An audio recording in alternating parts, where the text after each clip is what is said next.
ஆட்சி அமைக்க எம்எல்ஏக்கள் ஆதரவை திரட்ட தவிக தீவிர முயற்சியில் ஈடுபட்டுள்ள நிலையில் முன்னாள் அமைச்சர் சி.வி. சண்முகம் ஆதரவு அதிமுக எம்எல்ஏக்கள் புதுச்சேரியில் உள்ள சொகுசு விடுதியில் தங்க வைக்கப்பட்டுள்ளதால் அரசியல் களம் சூடுபிடித்துள்ளது.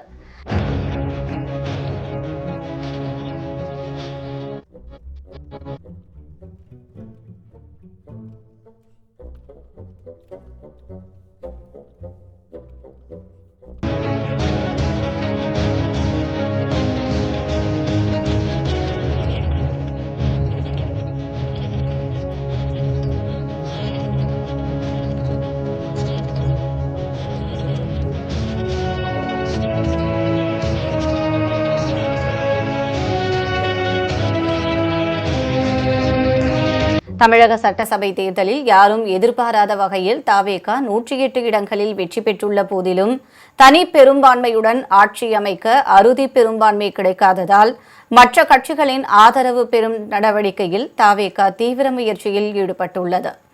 இந்த நிலையில் தவிகவிற்கு ஆதரவு அளிப்பதில் அதிமுகவினரிடையே கருத்து வேறுபாடு ஏற்பட்டுள்ளது.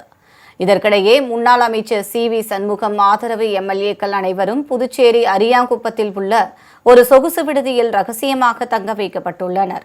இதனால் அரசியல் வட்டாரத்தில் பெரும் பரபரப்பு ஏற்பட்டுள்ளது.